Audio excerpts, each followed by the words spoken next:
would have took you out in the first round. But you, being the man you are, couldn't take my bet.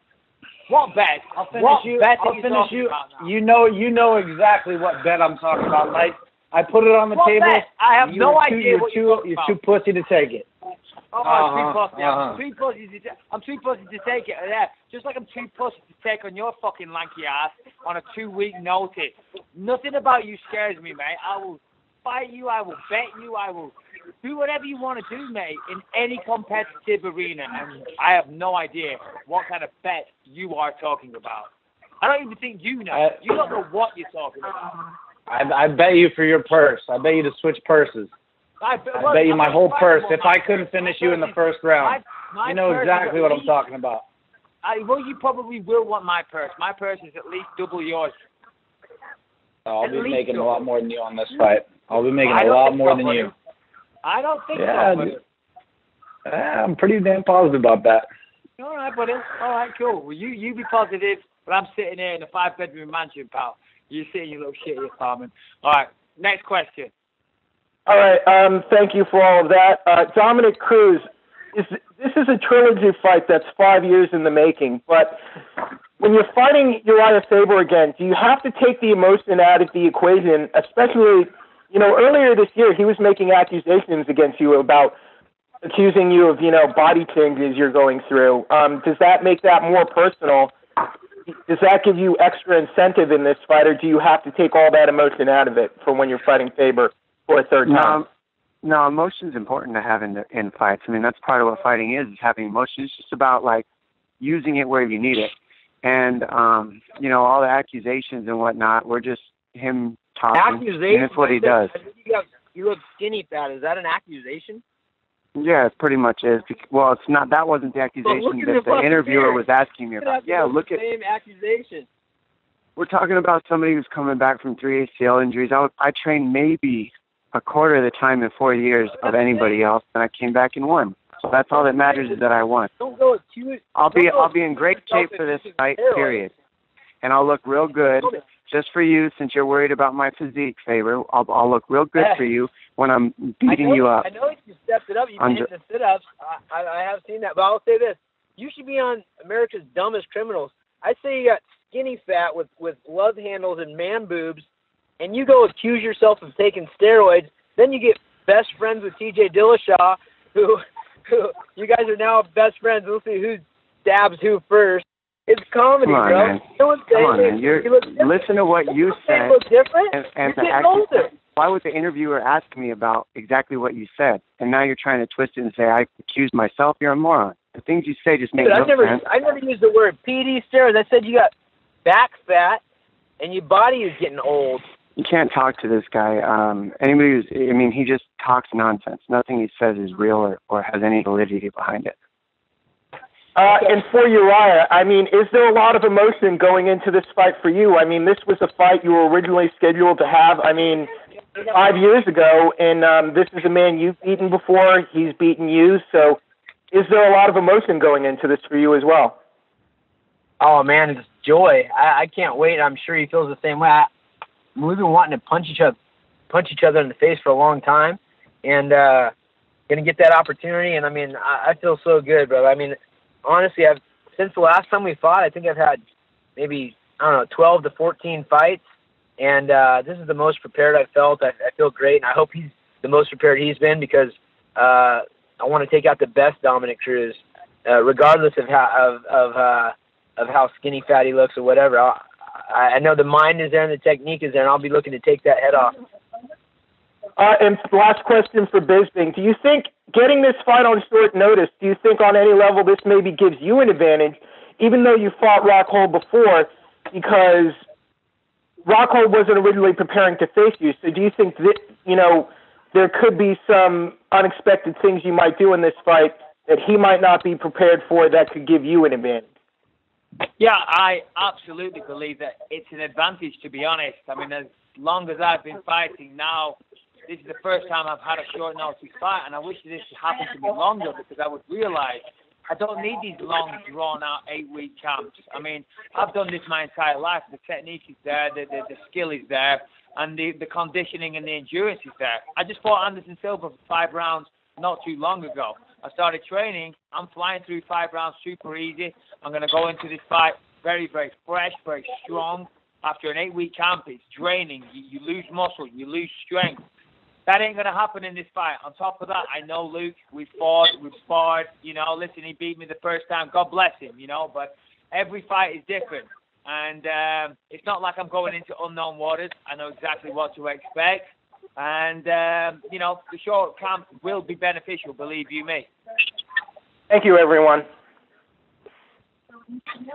And we'll go next to Damon Martin with Fox Sports. Hey, guys, first question is for Mike. You know, Mike, obviously you have fought Luke before. You've trained with Luke before. After the result of the last fight, what is the biggest difference? What puts you over the top? What makes you the champion next weekend?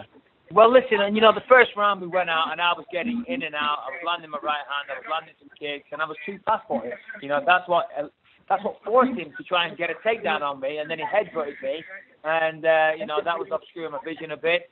And then, you know, the second round we went out, and then, you know, fair play. Listen, he threw a beautiful kick. Luke is a great fighter. You know, listen, I don't wish any ill will to him, and I recognize what I'm up against. Luke is a hell of a fighter, and he's got excellent kicks. He threw a good kick. It connected with my head, and I went down, and he locked up a nice guillotine. Good for him, you know, but as I've said many times, every fight is different, and I'm very comfortable in there with him. I know my speed can match him. I'm going to come with a different game plan this time. And, you know, he isn't Superman. You know, we're all just humans. You know, you know, we're all capable of being knocked out. I've been stopped before. Luke's been stopped before. So it can easily happen again. So I'm going in there now, knowing what I did wrong last time. I'm looking to rectify those mistakes. I'm very confident. And, of course, Luke is going to be confident also. He's the champion. He's gone off since he beat me. He beat Machida. He beat Chris Weidman. But this is a mental thing. Fighting is, of course, an extremely physical thing, but mainly it's mental. And I've learned a lot about myself, and I've made huge leaps and bounds in the mental side of fighting. And all that will be on display. And my calmness and my confidence will be... that will get me that belt in a week of time, believe you me. As I said, nothing about Luke scares me. It really doesn't. You know, Mike, obviously, you know, this fight takes place almost exactly 10 years to the day after you debuted in the UFC. You worked so hard to get to a title shot. Is there any sense of, you know, kind of a do-or-die attitude here? Because, you know, it did take you so much to finally get here. Do you feel like there is, you know, in a good way, maybe a pressure to go out there and really win because you had to work so hard to finally get here? Listen, all the pressure is on Luke. It's very, very free mentally. I'm just going to go out there and do my thing. I have no pressure. I know I'm expected to lose. The world is expecting me to lose this fight, and that's so nice. That feels good. I haven't had 10 weeks of evaluating footage and going through the emotional roller coasters, feeling confident, feeling negative, feeling confident again, and then negative again. I haven't got time for that shit. I'm very, very confident. I'm in great shape. My weight is perfect. I'm expected to lose. That's awesome. Because I'm going to go out there and I'm going to shock the world. I'm going to swing for the fences. I'm going to push that guy up against the fence, and I'm going to unload with everything I got right in his face. And, you know, I think it gets the job done. I do. I've stopped many guys in the past, and I believe I can stop Luke. Listen, as I said a moment ago, he's a great fighter. He really is. You know, I'm not underestimating him, but I've been in there before. I know I can do better. And with that said, Mike, you know, obviously you showed a lot more of your game. We saw what you're capable of fighting Anderson Silva, arguably the greatest of all time. I'm curious, out of Luke's last couple of fights, what have you thought of his performances, and what have you thought of his recent recent wins, maybe the win over Chris Weidman? Yeah, listen, I'm not going to sit here and say negative things. You know, I mean, he's done great. He absolutely destroyed Machida, and he had a great outing against Weidman. You know, Weidman's a tough SOB, you know, he really is. And Luke went out there and dominated and won the fight. I expected him to do that. I really did. You know, but this is about me. It doesn't matter who the opponent is next week. It could be anybody in the roster. The fact is that I win this fight next week. This is a lifetime's work that's coming down to this. And it really, in many ways, it is do or die. It is for me. And believe you me, that makes me 10 times more dangerous. And one question for you, Luke. You know, when I talked to you about the Weidman fight before it was made, I asked you the question, you know, does it get harder to get up for a fight that you just had? What was your biggest motivation for fighting Mike this time? Is it just defending the title? Is it, you know, what is the biggest motivation considering you do have a win over him previously? Anytime you put in a full training camp like this, you know, I want to have an end result. I want to keep myself competing and obviously making dollars. So going out there and getting to shut Mike's mouth, getting to shut all these guys' mouth. All these guys have made excuses. Mike, Chris Weidman, Jacare, guess what? I beat them all. And I'm going to beat them all again. One at a time. They're all going to get theirs. You know, Mike, he's a tough dude. He's got balls. He took this fight. But this will not be his fairy tale. This will be his swan song. This will be the end of it. I'm going to go out there. I'm going to dominate this guy like he's never been before. I believe I beat him. He had the most one-sided fight of his career last time we were out. It's going to be that much worse. You know. Hey man, after him. He beat. Hey, you earned this. You earned this. I'll give you credit. You did earn this fight. You beat a champion. You beat a champion in Henderson Silva, and you would have probably won that fight handily if you didn't complain about your mouthpiece and get clipped. But you will not be a champion. I will humiliate you next week. I will humiliate. Mark my words. Humiliation. It's going to be so one-sided. You're going to be. Oh my God! It's going to be something special. I'm going to pull something special. You're only humiliating yourself. Okay. No, just watch. Spell watch humiliation. The fight. Go ahead. You'll be able to. I'll give you a hand. H-U-M. Finish it off. Go ahead.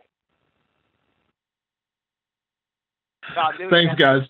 I can't do it. Listen, I've got nothing against you, Luke, personally. We're both competitors, okay? We're in the same weight class. Yeah, you hold a victory over me. I want to rectify that. I wish you all the best. Listen, you know, we've got mutual friends. I'm sure you're a great guy.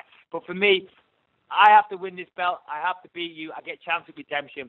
You're very, very confident that you're going to humiliate me. Listen, do not underestimate me, my friend, okay? People, all right, you did well. You beat me once. Try and pull that off twice. That's never happened before. It will never happen. Believe you me. If you saw the way I was performing in the gym right now, you wouldn't be so sure about it. I know exactly who you are. I know exactly who all these guys are. Okay. I'm not underestimating you, Mike. I know exactly who you are, and I know exactly what I'm going to do. That's the difference between me and you and the rest of these guys. I know what I'm going to do. All you guys think, I know what I'm you're going to do. What are you going to do? You're going to kick me in the head? Listen, mate, you got a very limited game. You got a good left. I don't need my kicks. I don't need my kicks. All right. Well, I don't need my jiu-jitsu. Come on. I'll knock you out with my bare hands. Ooh, your bare hands. You're so scary. Mike, it's gonna be a bad night for you, my friend. Okay. All right. Cool. We'll see about that. When you're on the floor and you're looking up at the stars thinking, shit, I just lost my belt to a guy that came in on 2 weeks' notice and took your belt that you worked so hard for on 2 weeks' fucking notice, mate. How's that gonna feel? I love it. How's that gonna feel? I love it. And whooped your ass. That's what's gonna happen. Keep believing it, man. I love the pressure. And I love shutting your mouth. It's a good time to go to Brett Okamoto with ESPN.com as he joins the Rockhold and Bisping podcast. Once again, that is *1 on your telephone keypad, and just a reminder to place your phone on mute if you are not speaking. Am I up? You guys can hear me? Right, go ahead. Hey, question for Luke. Luke, was there ever a time in your life, really, whether it was when you were younger in the sport or when you were in Strikeforce, so you wouldn't have run into Michael Bisping? Were you ever a Michael Bisping fan? Like, did you ever feel that way about him? Did you respect the way he fought? I mean, what was your feelings towards him when you knew you guys weren't going to cross paths anytime soon?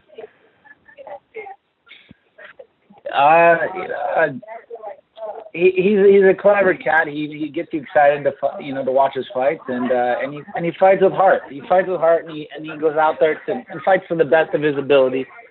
And he seemingly has fought fair for most of his career. So I respect guys in that manner because he'll step up and he'll take opportunities like he was given just now, and not a lot of guys will do that. So he's a tough dude, and he'll step to the plate. That's where I lie with Bisping. He's He's gonna give you your money's worth verbally. I'm gonna give you your money's worth physically, and in the end we're all gonna win, except obviously Bisping. That is. When, everybody knows how long Bisping has been in this sport, and he hasn't gotten that title shot yet, and so now here it's coming 10 years, after he made his UFC debut. When you beat him in 2014, when you left that arena, I'm sure you don't really think about things in this kind of sense, but did you probably have a feeling like, I just put the final nail in that guy's coffin in terms of getting a title shot? Like, did you feel that you had probably made it so that he would never get to a title shot at that point? I didn't think of it in that manner. I thought about my own self and putting myself in line for a title. I don't really think about putting guys away for good. Mike's a tough dude, resilient, came back, and he's worked his way back up, and I think he's earned this shot. I think he's the most credible guy. I mean, Jacare had a questionable fight against Yoel. I thought he won, and he came back and had a nice victory, so he's right there. But Mike is right there. If you look at the layout of the land, he deserves this shit. But Mike, he's gonna deserve the shit I'm gonna give to him too. And then one for you, Mike, and I got on the call late, so apologies if you already spoke about this. But can you just give us an idea of what you've been doing since your last fight? You were filming a movie. Were you still kind of training during that time? Were you looking at it like as a break, some time off? What has been like your training regimen over the last, since you fought, really? Yeah, well, I've been a student of martial arts, and I've been an athlete pretty much my entire life. I started training martial arts at 8 years old. And this is what I do. I look after myself. And first and foremost, I'm a fighter, right? I've always been a fighter, and that's a mindset, okay? Outside of that, there's just the whole athlete side of it, okay, where you lift weights, you stay in shape, you eat well. Of course, I try and look after myself. I try and live a healthy lifestyle. I try and eat good food.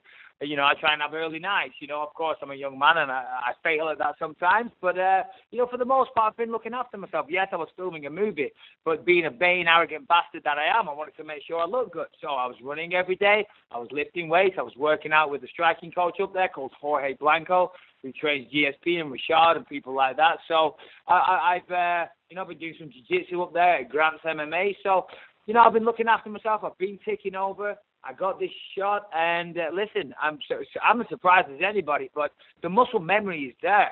And I got into the gym, and I did 5-5, I did some pads, I did some running, and then every day I thought, I'm not in shape. So I did 5-5. I thought, wow, that was great. Okay, tomorrow with the sparring, that'll be the real test.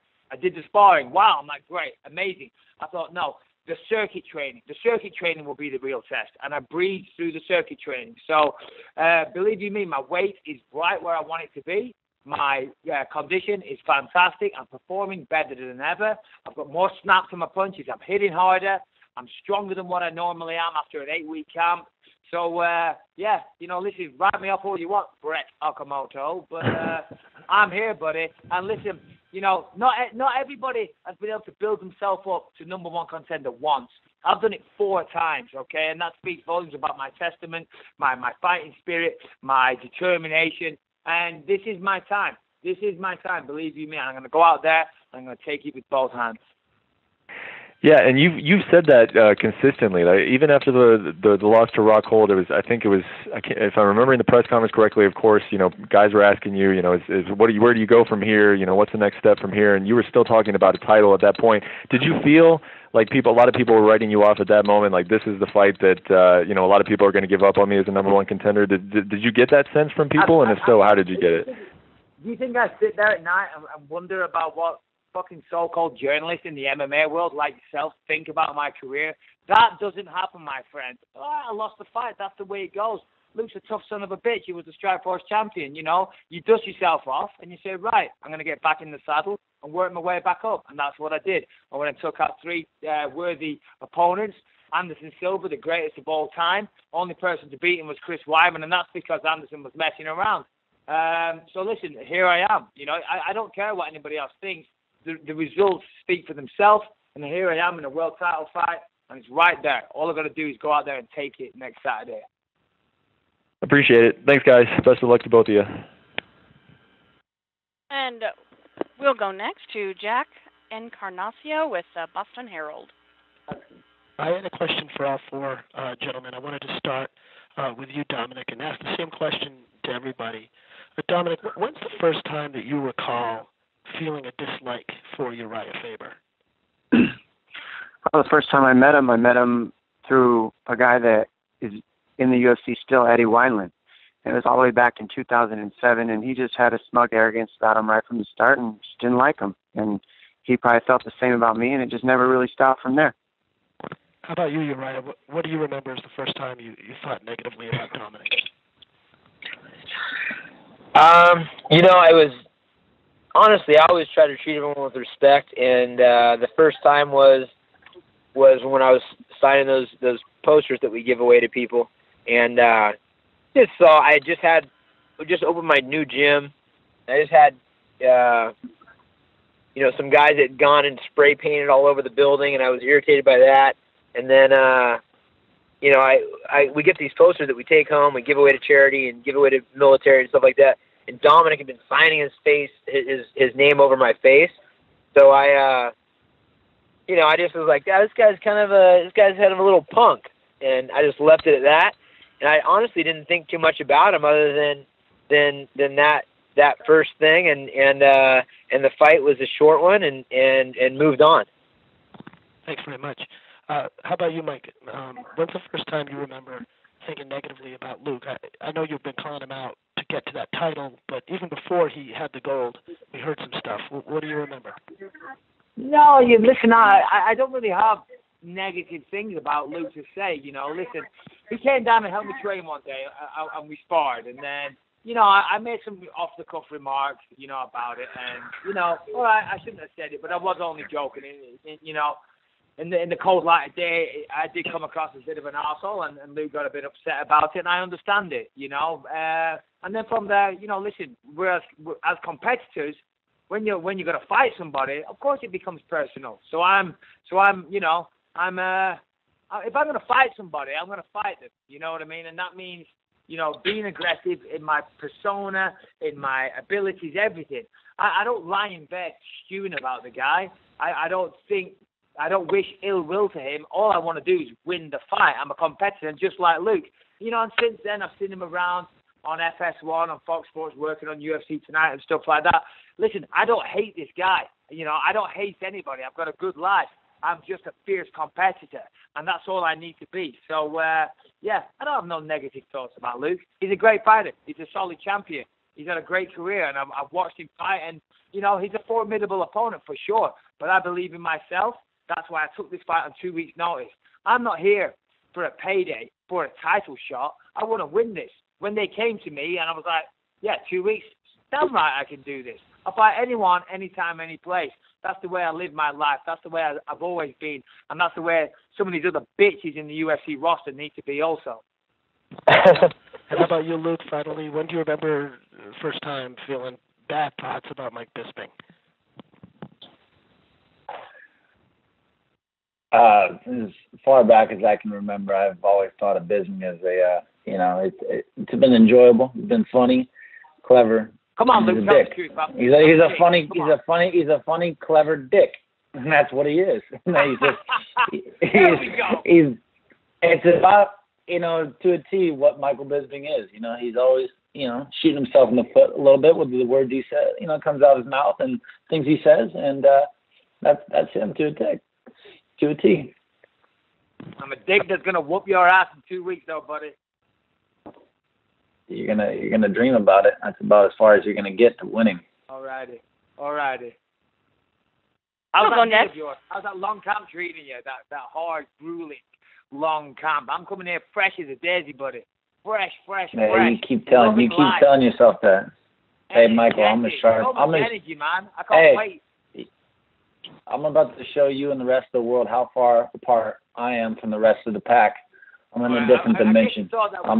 It's gonna be. Your head clean up your shoulders. That's what you thought. That yeah, you too, buddy. It's funny you bring up Vitor of all people. Happened to me. What I'm saying is. Yeah, and we all know the circumstances of what we entered. Hey, anybody can get caught. Yeah. It's a different story. It's a different story. It's about how you come back. It's about how you come back. I got caught last time. I won't get caught this time. Believe you me. We'll go next to Richard Hunter with CBS Radio. It's gonna. Hey. Yes. Don't worry about them takedowns, Bisping. No one's listening. Hey! You tried to take me down last time, Mr. Kickboxing Champion. You tried to take me down, Mr. AKA. What was with that bullshit? Hey. What's with the body lock? Trying to take me down so you can't get your hands on me. Could have landed the fucking glove. Just to open you up a little bit. Just the fuck up ever. All right, next question, Luke. You're boring everybody. Question for Dominick Cruz. Dominick, since your second fight with Urijah Faber in 2011, he's had 11 fights and you've had 3.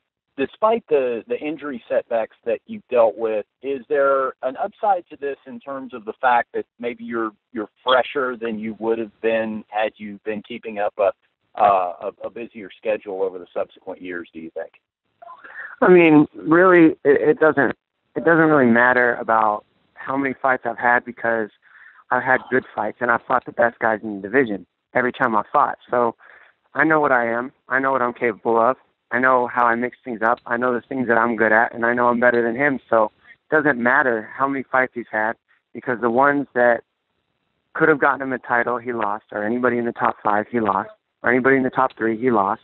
And I'm the champion. I'm the best in this division, and I always will be. And he's not going to be able to compete with me. I'm going to put a clinic on him just like I did last time. And a question for Urijah Faber. In those 5 years that have followed since your last fight, you've obviously had a busier schedule. Do you think there's anything in particular that comes to mind that you learned from fighting other people in those 5 years that you feel like is something you would have liked to have had with you in that fight 2011 and, that will benefit you going into this third fight? Well, I mean, Cruz keeps talking about the competition that he's facing and how high level it is. I fought with TJ for 6 years every day. It's not like not when it mattered. They have to face Mizugaki. I fought. You ran from TJ when it mattered. You ran from him. You left the division because you were scared. Demetrius Johnson is a 125 fighter. I've fought. Around some of the guys that I fought that he hasn't faced: Ivan Menjivar, Yuri Alcantara, Michael McDonald, Alex Caceres, Francisco Rivera, Frankie Edgar, Frankie Saenz, Eddie Wineland, Rafael Sunsal. These are guys that I've fought. So and how were they ranked? Top competition. I mean, I beat those guys. You know, Frankie Edgar was a 5-round fight. It was a close fight. So here's the question.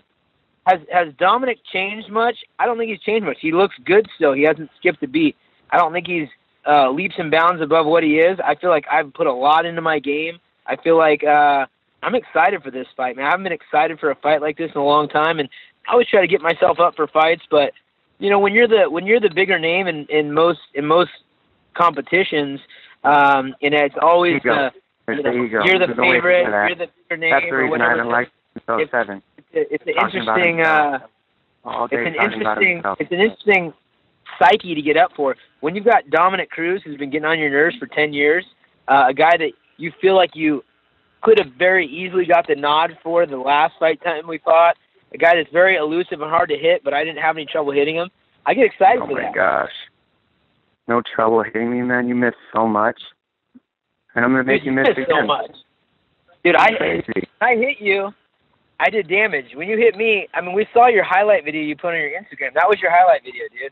It was like a couple of, dabs, my hair moving. That was it. You got one punch hitter quitters, and that's it. One punch hitter quitters. The fact is you didn't really did the face once. Really? You're the analyst. Go back and watch my fights, bro. Go watch my fights. Come on, man. You don't throw combinations. You don't mix things up. You're one punch at a time. You're one kick at a time. You go for a guillotine. You're an overhand right. You lead with a left hook. I could go all day breaking your fight down. I've been doing it for years, retired, basically, while you were saying that you were competing against the best. And then I came back and faced the guy that you ran from to go up a weight class. You were scared of TJ Dillashaw. That's why you didn't fight for the belt. Why wouldn't you fight for the belt? God. Why? Why wouldn't you fight for the belt? It's unbelievable how distorted your reality is. I'm glad to see you guys are best friends now.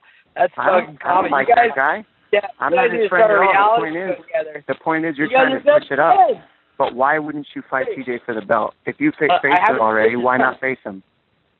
Because you were scared of him. You were scared of losing to the guy that you brought up in the sport. That's Dominic, I want you to think about what you're saying, bro. 41 fights in the game. I fought Jose Aldo. I fought Frankie Edgar. I fought everyone under the sun. You didn't train next to him every day. I'm scared of anyone. You think I'm scared of you? You can't even finish one guy in your whole career. I'm not talking about me. I'm asking why you didn't face the guy with the belt while I was out. He was on my freaking team, my main training partner every day. That's a bunch of crap, man. Now you're talking about how you hate him. Straight. Come on, man. Where do you get these? You try to interpret my life and my friendships and dude, mind your own business. Friendships? That's how you treat your friends? He's not my friend. You're not my friend. Exactly. So which is he? No, I'm not his friend either. I beat him for the belt that you were scared to face him for. You were scared to face him because you knew that you brought him up in the sport, and you couldn't lose to a guy that you brought up in this sport. There's a little bit of fear in me anywhere, because anybody that knows me my whole life, and I think yourself included, knows that I have zero fear, especially if a guy like you. You should have faced the guy with the belt, because that's the guy that matters. I don't care what you think I should do and should not do. None of your business what I should do. Worry about yourself. And that's because you were scared about him. I'm a loyal. Want to lose to that guy. I'm a loyal guy. Loyal. Listen to the stuff you're saying about him now, Mr. Loyal. You got nothing but horrible things to say about him now, and that's supposed to be your friend. You're an idiot. That's the truth. Oh my God! You back up the words you say all the time. Who told you that he's my friend?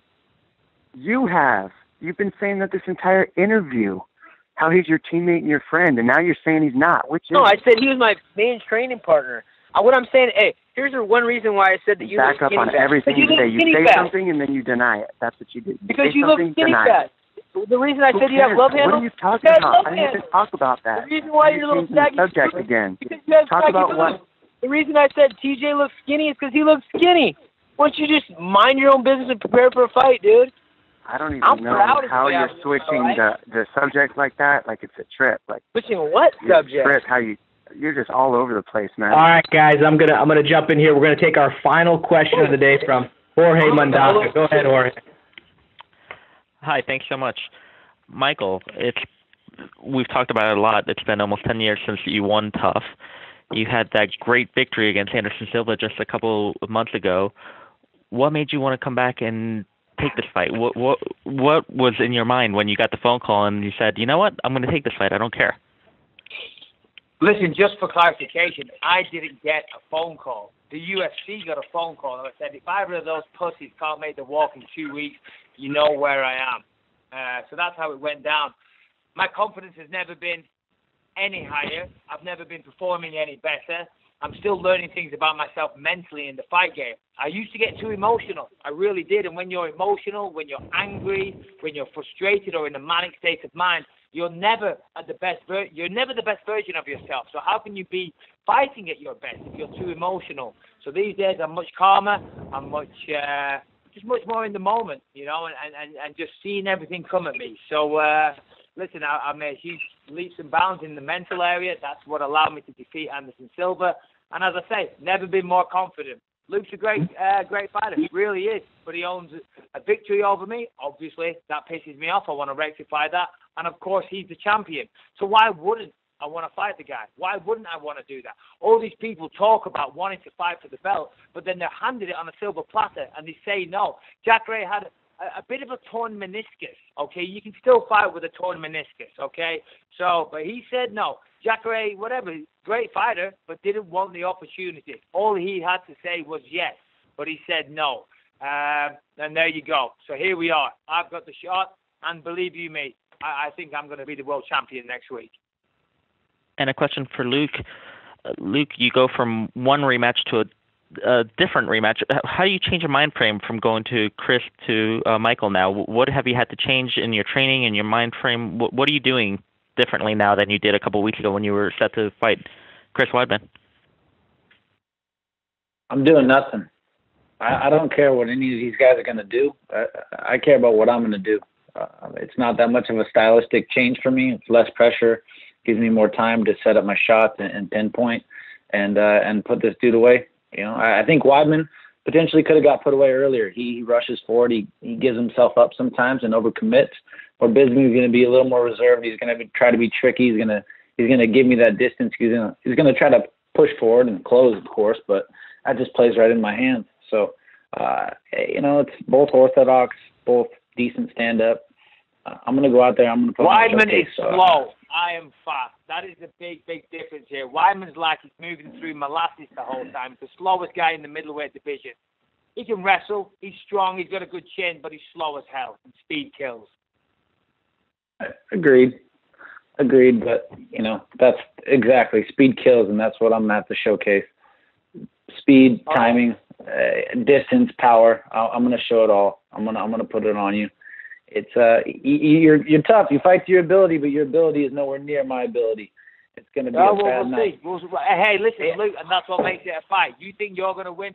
I think I'm going to win. I know I'm going to win. I recognize you're a tough guy. You're tall. You got good range. You're athletic. But at the end of the day, I want this more than you. I want this more than you, and I've done everything I can. And believe you me, you ain't going to be able to handle what I'm bringing to the table. You're going to be backed up against that fence. I'm going to unload with a massive combination, and you're going to go down. You're going to go down, buddy. Simple as that. And you're going to be looking up, thinking, shit, I just lost my belt to somebody that walked off a movie set and whooped my ass in 2 weeks. I'm going to give you a couple more scars for that movie career of yours. It's going to be good. The scars make me look good, buddy. There's too many pretty boys in Hollywood. I want to make this nice and sweet. Hey, nice and short and sweet for the fans. Pretty boy dipshit. You'd fit right in. You would fit right in. Pretty boy dipshit. Yep. Yeah, no humiliation. I'll probably have to beat you up on the set later on, too. A couple years, no doubt. Come and do it. Yeah. One step at a time. First, I got to whoop your ass. Hey, first I'll whoop your ass again in the cage, then I'll probably whoop your ass on set. Yeah. All right, very good. What about the time when I fucked you up in sparring? You're not mentioning that this time. What about that? Right? You know well, when I come in hungover, when I walked in your gym hungover and sparred you in the best shape of your life. Oh, you're hungover. All right. Okay. Hey, what happens in the cage? Hey, what happens in the cage is what matters, Bisping. And we all know what happened in the cage. But I knocked you out. Hey, I knocked you out and choked you out with one hand. One hand. I mean, knocked me out. I was getting up, you asshole. And a one-handed guillotine. Hey, you got those long, skinny arms. That's a knockout. I pulled the one hand on Cruz too. Hey, how much worse could it get? But it's gonna get worse. But it is gonna get worse because a guy's getting off a couch and he's gonna kick your ass. 2 weeks, take your title in front of the world. And I'm going to remind everybody, I was drinking beers 2 weeks ago, and I'm still in better shape than you. Doesn't matter if you had a full camp, if you had a half a camp. Hey, I could come off the couch. I'm in better shape than you are. Believe it. I love it. All right, guys. Come with it. That does wrap up today's UFC 199 media conference call. I'm sure next week is going to be... No, it doesn't, Dave Troller. Whoa! Whoa, Mike Bisping. That does wrap it up. Thanks to Mike, Luke, Dominic, and Uriah. Next week kicks off in Torrance, California for UFC 199 open workouts. That will be followed on Thursday by Ultimate Media Day. And then our press conference. Just a reminder, we added a formal press conference so we can continue all the greatness from today's media conference call. Press conference next Thursday, 1 p.m. at the Forum. That is free and open to the public. And just a reminder, tomorrow here in Las Vegas, we have our open workouts for Almeida versus Garbrandt. That's here at the Harley-Davidson location on Las Vegas Boulevard, 1 o'clock. Thanks again to all of you who joined in. We'll see you tomorrow here in Las Vegas or next week in Los Angeles. Have a great day.